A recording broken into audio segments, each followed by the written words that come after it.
अस्सलाम वालेकुम। मेरा नाम मोहम्मद अफ़ान बिन आमिर है और आज हम अपनी क्लाउड डेटा इंजीनियरिंग की जर्नी के अंदर डेटा वेयरहाउसिंग के कॉन्सेप्ट को समझेंगे और उससे रिलेटेड एक प्रोजेक्ट को इम्प्लीमेंटेशन उसकी देखेंगे कि वर्क कैसे होता है। तो फर्स्ट ऑफ ऑल लोगों को पता होना चाहिए कि डेटा वेयरहाउसिंग होती क्या है।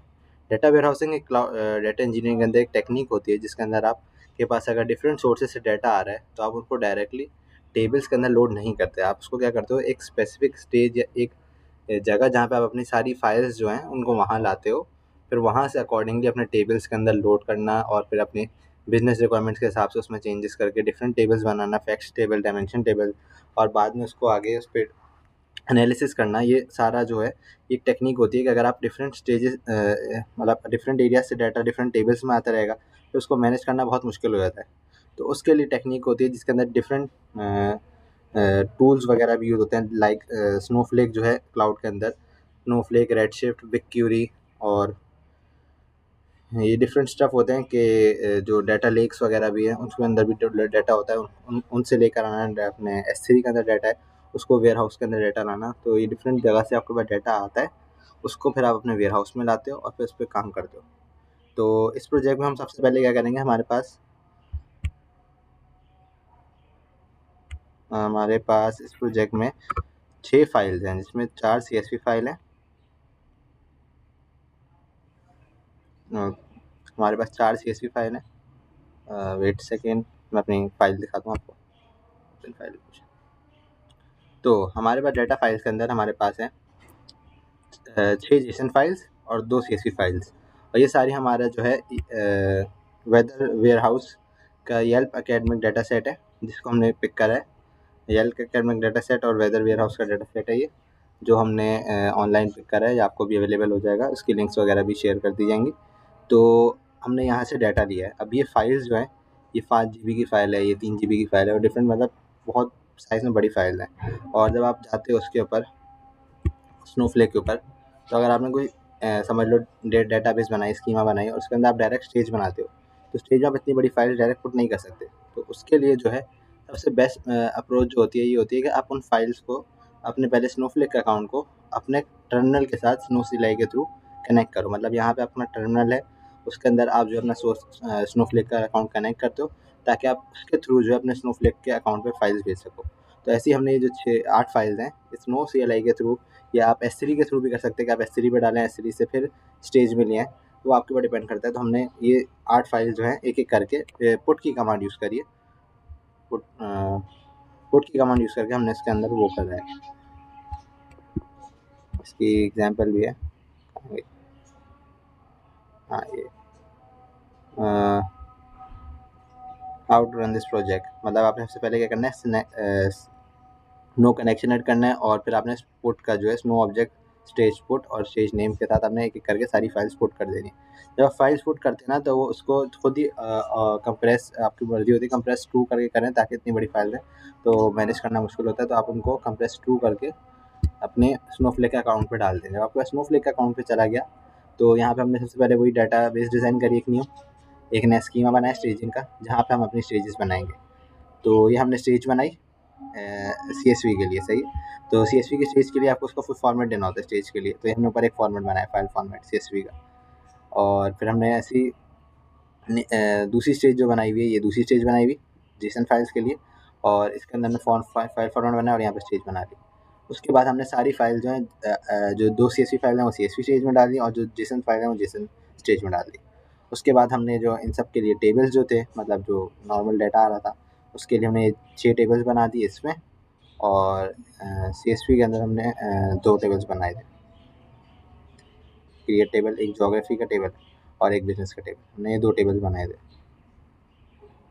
नहीं, आई एम सॉरी, ये आगे आ गया थोड़ा सा। तो ये सारी हमारी जेसन के लिए टेबल है, और यहाँ पे हमने जो ऊपर 2 टेबल बनाए थे, प्रेसिपिटेशन और टेम्परेचर, ये 2 जो CSV फाइल है उनके लिए। तो हमने ये टेबल्स बनाया, इसमें डाटा लोड कर रहा है, उसको चेक कर रहा है, डाटा लोड हो रहा है। मतलब आपको सबसे पहले डाटा आपने क्या करना है, उसको फाइल्स को पुट करना है स्टेज में। स्टेज के थ्रू फिर हमने कॉपी इनटू की कमांड यूज़ करनी है, उसमें फाइल फॉर्मेट पास करना है और अपने स्टेज का नाम पास करना है और फाइल का नाम पास करना है, और सारे सब कुछ हमने टेबल्स में ले आना है। हमारे पास आ जाएंगे टोटल 8 टेबल्स। जब 8 टेबल्स आ गया तो आपके पास एक डाटा एक तरह से अपने डिफरेंट एरिया से अब 2 अलग अलग स्टेजेस में आ गया। लेकिन क्योंकि आपको उस पर काम करना है कंबाइंड, तो हम क्या करेंगे, उसको कन्वर्ट कर देंगे अपने टेबल्स को देखेंगे और उसके अंदर से फैक्ट्स देखेंगे कि फैक्ट्स फिगर्स कौन से, डायमेंशंस कौन से हैं, तो ऐसे फैक्ट्स और डायमेंशन में उसको डिवाइड करेंगे। तो अभी हमने क्या करा है, पहले हमारे पास अलग अलग जगह से डाटा आया, वो डायरेक्ट टेबल्स में लोड हुआ। सेकेंडली हम यहाँ पे कर रहे हैं काम उसके लिए डाटा वेयर हाउसिंग का काम। यहाँ पे हमने जो है डिफरेंट टेबल बनाए, business, geography, check in, customer, और जो जो डाटा जिस रिलेटेड डाटा था, जो जिस जगह से आ रहा था, वो हमने उठा के उन टेबल में पास आउट कर दिया, क्योंकि हमारी रिक्वायरमेंट्स थी जिस पर हमने प्रोसेसिंग करनी है, मतलब एनालिसिस करना है, उसके हिसाब से हमने इनको डिफरेंट टेबल्स बना के उसमें कर दिया। उसके बाद जो है हम इनको फैक्ट्स एंड डायमेंशंस टेबल्स के अंदर इंसर्ट करेंगे। हमने फैक्ट्स एंड डायमेंशन टेबल बनाए, और जो ऊपर वाला डाटा था उसको डिफरेंट रॉज, डिफरेंट फैक्ट्स हो जाती हैं, डिफरेंट कॉलम डिफरेंट बन जाते हैं, तो उसके थ्रू हमने उनके फैक्ट्स एंड डायमेंशन टेबल बना के उसमें पास आउट करा है। एंड लास्टली हमने इसके ऊपर जो है अपने फिर वो जो हमारी एनालिसिस की, हमारे पास 5 क्वेश्चन थे यहाँ पे, अभी तो सिर्फ 5 हैं, हो सकता है आपके पास ज़्यादा एनालिसिस करने की चीज़ें, तो आप ज़्यादा एनालिसिस भी इस पर कर सकते हैं।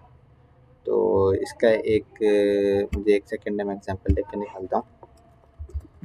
अब अयान हुसैन, ये सर मेरे सर हैं, सर अयान, उनके अंडर ही हम प्रोजेक्ट सीख रहे हैं, काम कर रहे हैं। तो उन्होंने इसकी एक अच्छी सी डायग्राम कह सकते हैं कि फ्लो डायग्राम जो मेरे पास मैंने जो बनाई है, मैंने as a general overall flow बनाई हुई है, मैंने उसकी tables, facts and dimension tables की अभी डायग्राम नहीं बनाई, तो वो मैं आपको दिखा देता हूँ सर की इसमें इमेजेस में पड़ी हुई है। सेकेंड, हाँ,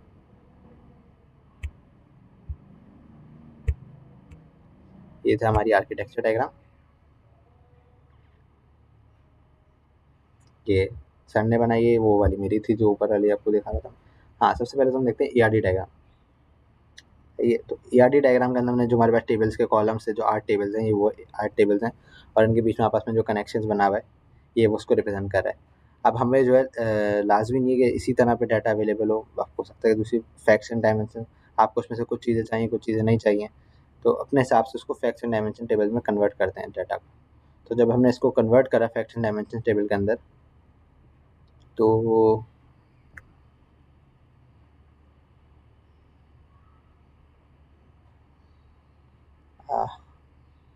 हाँ, तो फैक्ट एंड डायमेंशन टेबल में हमने क्या करा, फैक्ट टेबल के अंदर हमने सारी जो डायमेंशंस की डिफरेंट, जैसे business, temperature, precipitation, temperature, temperature तो लेके कस्टमर होगा ये, तो कस्टमर, टेम्परेचर, बिजनेस, प्रेसिपिटेशन, तो इसको हमने डायमेंशंस बना दिया और एक ऐसा टेबल बनाया फैक्ट जो सारी इनको आपस में कनेक्ट कर रहा है, जिस टेबल के थ्रू हम एक्सेस करेंगे। तो हम फैक्ट टेबल के थ्रू अगर हमें किसी भी टेबल को एक्सेस करना होगा तो हम एक्सेस कर सकते हैं, जबकि प्रीवियसली जो है हमारे लिए बहुत डिफिकल्ट हो रहा था। तो हमारा ये मेन वही होता है कि आप जो है अगर किसी कस्टमर को या उनको फैक्ट टेबल प्रोवाइड कर दो या उसका स्कीमा बता दो और डायमेंशंस टेबल बता दो, तो उनके लिए रिलेटिवली बहुत ईजियर होता है कि आप उसके अंदर से कोई एनालिसिस कर सको, क्योंकि अगर आपके आगे एनालिटिक्स की टीम बैठी है, उसको मुश्किल हो रहा है काम करना।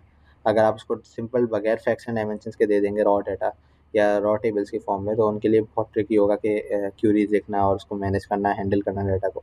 तो for the sake of this हमने जो है इसको different facts and dimension table में कर दिया। तो फ्लो डायग्राम देख सकते हैं, ये हमने स्नोफ्लेक्स CLI से कनेक्ट करा, स्टेज के अंदर डाटा आ गया, उसके बाद हमने कॉपी इनटू डिफरेंट टेबल्स कर दिया। अभी हमारे टेबल्स बने हुए हैं, ये जेसन के टेबल्स है, उसके टेबल्स है, सही है। उसके बाद हमने जो है इसको वेदर वेयर हाउस के अंदर एक हमारी वो थी, एक अलग स्टेज हमने बनाई, थर्ड स्टेज, उसके अंदर हमने सारा जो है इन दोनों को कंबाइन करके वेदर वेयर हाउस में डाटा भेजा डिफरेंट टेबल्स के अंदर। और ये 8 टेबल्स एक जगह आ गए। जब 8 टेबल्स एक जगह आ गए, फिर हमने इसमें से फैक्ट्स एंड डायमेंशन टेबल बनाए और उसके बाद हमने क्यूरी करने के लिए भेज दिया। So that's it for the data warehousing. So अगर कोई भी क्वेश्चन हो या कुछ हो तो you can reach me out at my LinkedIn, या फिर आप मुझे मेरी ईमेल पे भी रीच आउट कर सकते हैं, fan.tech.io@gmail.com। और कोई भी आपको एज सच डाटा इंजीनियरिंग के अंदर अगर लर्न कर रहे हैं, ग्रो कर रहे हैं, या कुछ भी कंट्रीब्यूशन है मेरे लिए या अपने लिए, या कोई नॉलेज आपको आती है, तो please do reach me out. Thank you so much.